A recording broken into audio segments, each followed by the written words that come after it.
Hi everyone. So in this video, we're going to be talking about your first assignment for the first full week of class. And that assignment is what I'm calling the preliminary picture assignment. So what we're doing is the first thing we're starting off with for this semester is you're writing what's called creative nonfiction.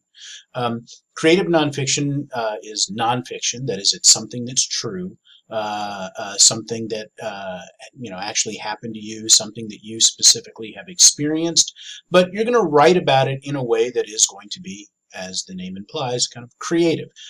So if you simply tell a story to somebody about something that happened, you went to the grocery store and somebody's dog got loose in the grocery store and started running around. You could say, "Hey, man, I was at the grocery store and this dog was running around and it was crazy."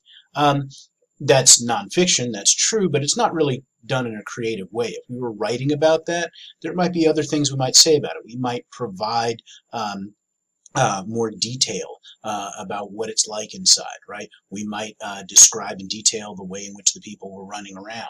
And then we might try and put it in some larger context, right? We might try and think about, what does this make us think about? When you saw that happen, how did it make you kind of rethink what's going on, right? Do we rethink how we think about dogs in public spaces or something like that? Is there some larger idea here? And so that's what we're ultimately looking for the creative nonfiction. But I'm not going to just throw you in and say, write a creative nonfiction piece. I want to build you up for this, right? So that's why we have this assignment here called the preliminary picture assignment. So your creative nonfiction assignment is going to be based on a picture, but I'm going to start you off slowly with just choosing a picture. So I say here, I'm just reading again. This document is here in Blackboard, so you can bring it up yourself. And it says the preliminary picture assignment is the first step to creating a longer creative nonfiction assignment. As I mentioned in the syllabus video, which is this, we will build assignments in stages rather than all at once, so I can guide you through how to come up with ideas and develop them into larger projects, right? You don't want to just say, look, suddenly just do something, right? Want to think about, let's build it up in stages slowly, and that's what we're going to be doing here. So this is the first step to building up this longer piece.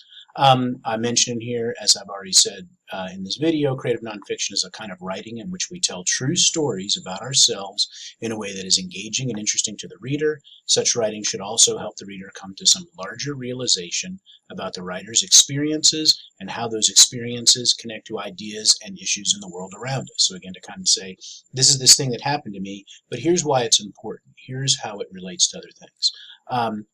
I say here, I know that sound intimidating. You got to think about, as I say here, you might be worried about whether you have any interesting experiences or how you might turn your experiences into something others can learn from. But don't worry. First of all, you all do have interesting experiences. I've had students just writing about things like, their father's driving them to school in a van and being embarrassed about being in that van.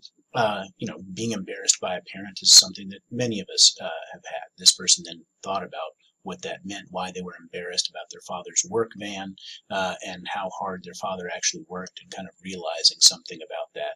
But that took something, again, something that's pretty basic, being embarrassed about your parents as a teenager, and then starting to come to some larger realization about that. So again, it's nothing big. It's nothing that I needed to have some big exciting experience in the world. Rather, it's just the kind of basic things that happen to me. So if things that happen in your family, you might not realize are actually important until you actually start to write about them, and you say, oh, those are some kind of big ideas. And again, we're going to do some readings that will help you do all that. But in any case, you don't need to worry about all that. I say we'll talk in greater detail about this soon. But for now, for the preliminary picture assignment, you don't need to come up with a big idea yet. You just need to find a picture that is meaningful to you for some reason. So that student who had written about the van could have just said, here's a picture of my dad in front of his van, right?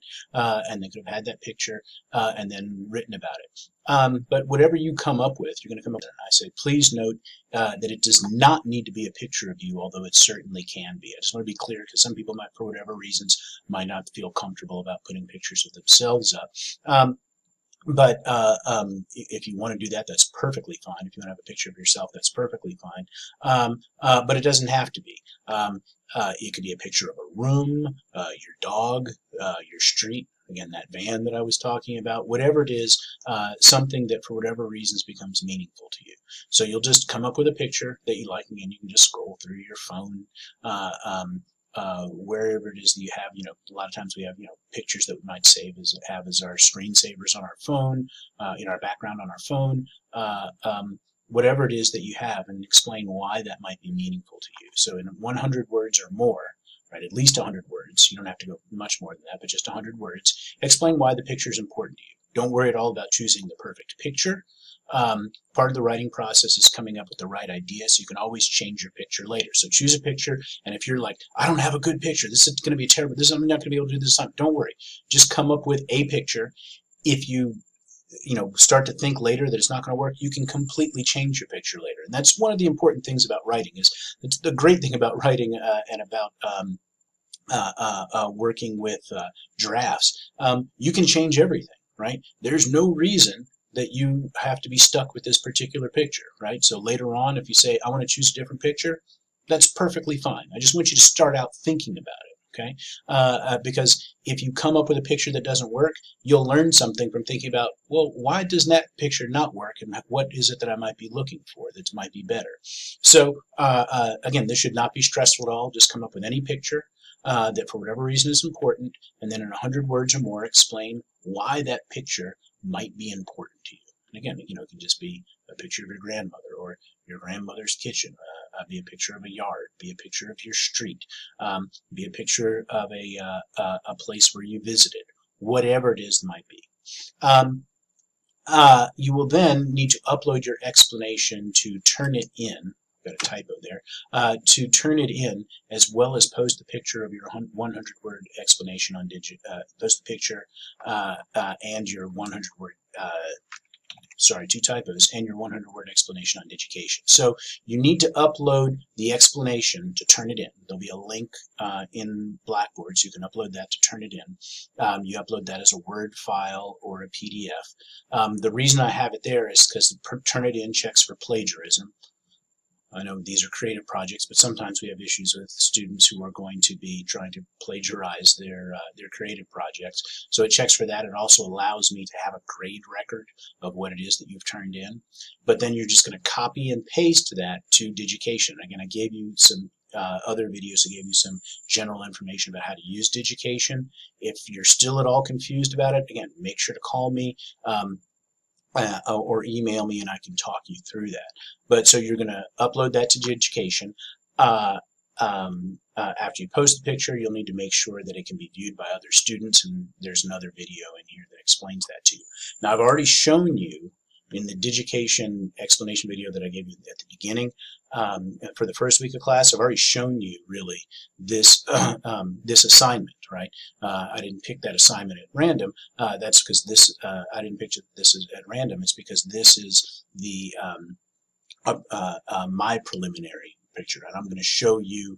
I'm going to create then the next stage of this project later on to show you how I did that. But all I do is I have this picture here of me and my son here in Panama, and I have about 100 words here explaining specifically why this picture is important. And again, nothing earth-shattering. It's just here we are at a beach, and I liked it because we were at this kind of isolated place, and I've never been to a place that is that isolated. And that's it. And so that's all you need to do is have a picture and that 100-word explanation. So that's the first part of this. Once you complete that, once you've created this on Digication and uploaded the explanation to Turnitin, then you can move on to part 2.